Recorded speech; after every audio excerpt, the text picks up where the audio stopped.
Prenons place. Je voudrais, cet après-midi, pendant quelques minutes,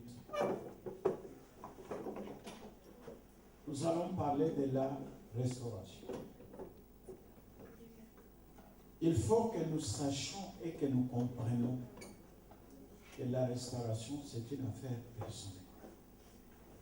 Ceux qui sont mariés, sachez-le, si l'un de deux n'est pas restauré, le foyer est en danger. On lève la main et dire Amen. Amen. Si vous sentez que je vais trop vite, vous m'arrêtez. Pourquoi? Parce qu'aujourd'hui, les enfants de Dieu, ils ont tout pleinement en Jésus-Christ. Tout pleinement. Mais ils vivent comme si c'était des mendiants. À cause de quoi? Préparez les carnets, je vais donner quelques supports de la parole de Dieu qui vont nous montrer qu'il est temps que les choses changent. Il y a celui qui est à ta droite, à ta gauche, il est temps que les choses changent. Il est temps que les choses changent. Non, dites-le avec conviction. Il est temps que les choses changent. Pour que les choses changent, nous avons des invitations de la parole de Dieu. Il nous invite. Mais comme nous sommes en 2016, je voudrais, s'il vous plaît, avec l'aide du Saint-Esprit, que ce que nous allons s'aimer cet après-midi, que cela puisse germer dans nos cœurs. Quelqu'un peut dire Amen. Amen. Quelqu'un peut dire un grand Amen. Amen. Non, vos Amen, là vous dites c'est pour vous-même. Dis-le pour celui qui va nous transformer. Un grand Amen. Amen. Que chacun soulève sa vie. Soulève-la. Aujourd'hui, avec le monde aujourd'hui, on se promène avec les téléphones. En disant, ma Bible est dans les téléphones. À l'église, j'ai rattrapé un jeune. J'ai dit, bon, tu peux... je venais comme ça. Je vois le jeune était en train d'envoyer les textos dehors et il était dans l'église. Église, Amen. Amen. Je vais donner les clés de la restauration. Les clés. Surtout, ne te sous-estime pas.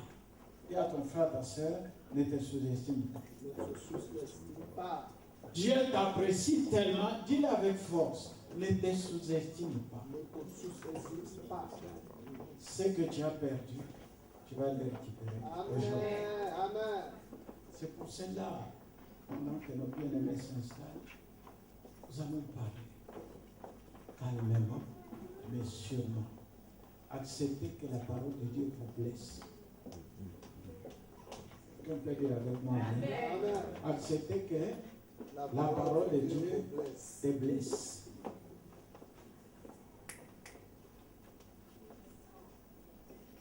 Amen. Amen. Notre premier texte, avant que je revienne sur ce que nous avons partagé vendredi, au milieu de vous, dans mes prières, homme de Dieu, le Seigneur me révèle qu'il y a parmi vous des gens qui vivent dans le passé, au lieu de vivre dans le présent. Nous allons dans Ésaïe chapitre 40.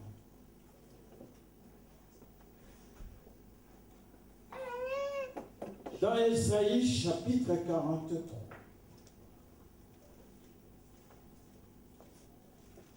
La Bible nous dit ceci à partir du verset 18 jusqu'au verset 19. C'est la base d'une restauration. La Bible nous dit, nous sommes là, Église. Alléluia. Ne pensez plus aux événements passés et ne considérez plus ce qui est ancien. Et la parole de Dieu ajoute au verset 19, voici, je vais faire une chose nouvelle sur le point d'arriver. Amen. Ne la connaîtrez-vous pas? Je mettrai un chemin dans le désert et les fleurs dans la solitude. Ne pensez plus. 2015 est passé. Il y a une prophétesse qui m'a appelé hier soir. Je lui ai dit, ma soeur, s'il te plaît, quand nous nous tenons debout, les 31 décembre, rien ne change. Nous sommes dans l'église. Les factures restent les mêmes. Les factures d'hier sont les mêmes. Les problèmes d'hier sont les mêmes. Il n'y a rien qui change. Mais une chose que j'ai dit à l'église, j'ai dit, il y a quelqu'un qui ne change pas. Celui-là s'appelle Jésus. Il y a ton frère, ta soeur, lui ne change pas. Lui ne change pas. Lui ne change pas. Lui ne change pas. Et tout à l'heure, nous allons prier pour lui dire, Seigneur, je suis trop fatigué de mon passé. Trop fatigué. Les femmes divorcées, ils vivent dans leur divorce. Étant marié, il est toujours dans le passé. Ils sont dans la maison, la Bible dit, une maison divisée ne peut pas subsister. Le mari dit A, la femme dit B. Avant que la femme et l'homme prennent A, elle a déjà 5 B. Dieu m'a béni dans sa grâce, dans le ministère de restauration et de réconciliation. Ça a commencé par ma propre famille. Je suis marié, j'étais marié, mon épouse est auprès du Seigneur, père de 6 enfants. Et avec ces enfants, il fallait les élever. C'est pour cela que je vais m'adresser à ceux qui sont en couple, ceux qui sont seuls, comment vivre dans les projets que Dieu veut faire. Parce qu'il a dit, je vais faire une chose nouvelle. Toi, ton frère, ta soeur, Dieu va faire une chose nouvelle. Dieu va faire une chose nouvelle. Alors dites-le avec conviction. Dieu va faire une chose nouvelle. Regardez-moi très bien. J'ai voulu faire la médecine. Et en 85, le Seigneur m'a visité. En 87, quand j'ai reçu Christ, j'ai dit, Seigneur, j'ai préparé le mémoire. Le Seigneur m'a dit, montre-moi tes mains. Et tu veux quoi? Guérir ou soulager? Pensez que tu choisirais quoi? Guérir ou soulager? J'ai dit, Seigneur, guérir. Il m'a dit, oui. J'ai dit, attends, je vais être. Dieu a permis dans sa grâce que j'ai collection de diplômes, je parle pas des études, je parle de ce que Dieu a fait dans ma vie et ce qu'il va faire dans votre vie. Amen. J'ai commencé à dire, Seigneur, mais guéris. Ma maison s'est transformée en clinique. Parce que j'ai pris la Bible, j'ai soulevé, j'ai dit, Seigneur, moi je vais vivre ce qui est écrit ici. Soulève ta Bible et dis, Seigneur, je vais vivre ce qui est écrit ici. Soulève la Bible. Je vais vivre ce qui est écrit ici. La première chose, j'ai pris mes lunettes, je les ai broyées. J'ai jeté. Dis à ton frère que ta foi augmente aujourd'hui. Que ta foi augmente aujourd'hui. Dis-le que ta foi augmente aujourd'hui. Que ta foi augmente aujourd'hui. Si tu as Christ, tu as les miracles et les prodiges. Amen. J'ai broyé le lendemain, le visage a gonflé. J'ai dit, Seigneur, merci. Deuxième jour, gonflé. Troisième jour, j'ai dit, Seigneur, dans ta parole, il est écrit au troisième jour, tu es ressuscité de mort. J'ai dormi. Vers les 2 heures du matin, il m'a seulement touché. Tu vois que Jésus peut toucher quelqu'un. Lève la main qui dit Amen. Amen. Mon frère et ma soeur, j'ai monté des entreprises. L'entreprise fait ça.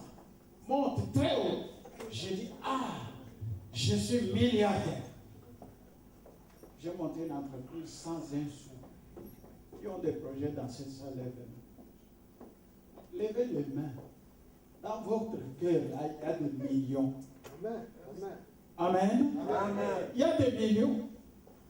J'étais assis, Bible à main, j'ai dit, il faut une entreprise. lui ai fait un chèque de 25 000 francs. Je lui ai fait cette planète. J'ai ouvert l'entreprise a pris une dimension. Je vous donne ce témoignage pour dire que ne vous sous-estimez pas.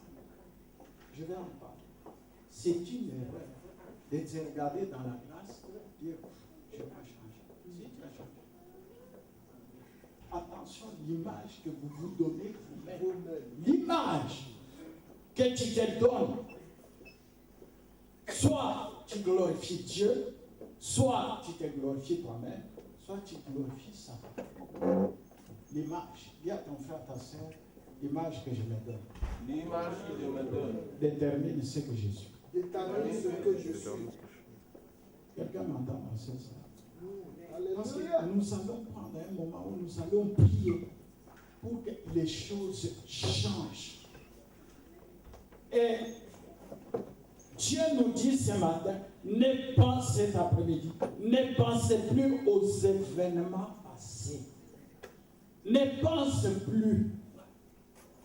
Il y a des personnes, même les chrétiens, ils vivent dans le passé au lieu de vivre dans le présent.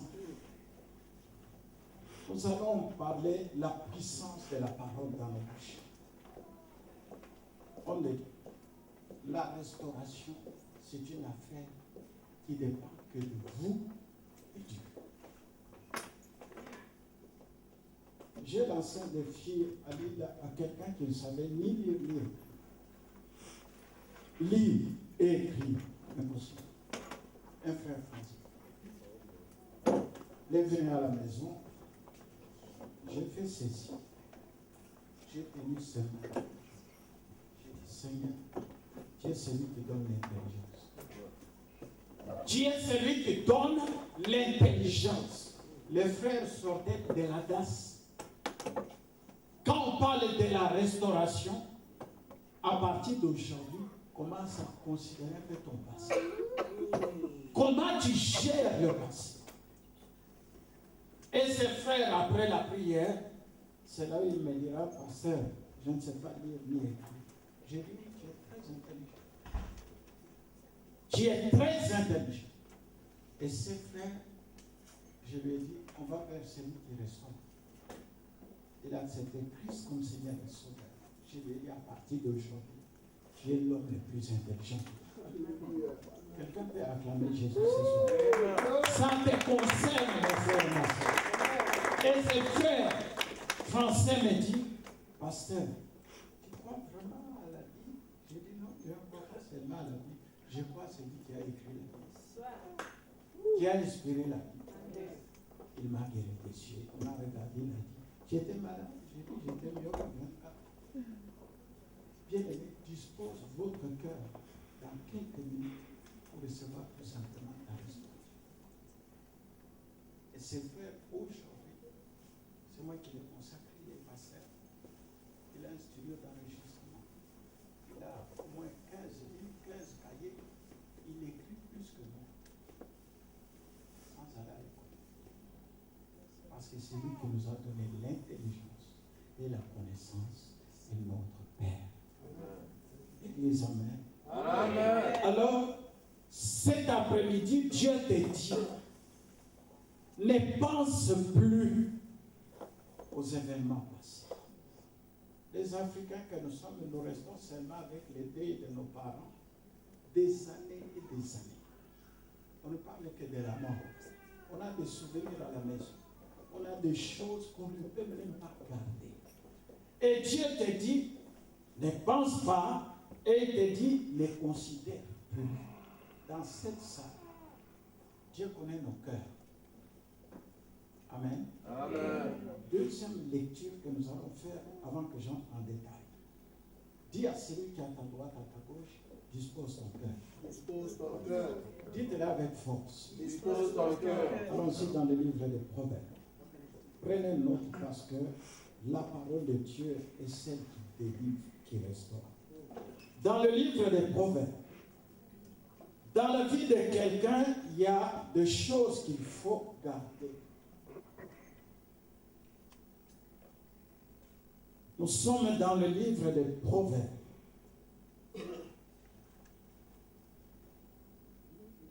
chapitre 4. Il est écrit, verset 20 jusqu'au verset 24. Mon fils, c'est Salomon qui parle. Sois attentif à mes paroles, prête l'oreille à mes discours, qui ne s'éloignent pas de tes yeux. Garde-les dans le fond de ton cœur, car c'est la vie pour ceux qui les trouvent et c'est la santé pour tout leur corps. Verset 21. Garde ton cœur plus que toute autre chose, car de lui viennent les sources de la vie. Vous remarquerez dans la Bible, il n'est pas marqué de lui viennent la source. Non. Il dit de lui viennent les sources de la vie. Notre vie tout entière dépend de l'état de notre cœur. Parce que c'est de là. Et quand le Seigneur Jésus parle du cœur, il dit les paroles qui sortent de nos bouches viennent d'où? Viennent du cœur. J'aimerais parler aujourd'hui de ceux qui confondent les choses. Ah oui, mais pasteur, moi je suis sous la malédiction. Non, tu n'es pas sous la malédiction. Non. Et d'autres viennent voir le pasteur. Pasteur, est-ce qu'il y a moyen de me faire une délivrance? Tu n'as pas besoin d'une délivrance. Tu as tout simplement besoin d'une guérison. Parce que votre cœur est blessé. Les paroles. Quand tu es un enfant, le papa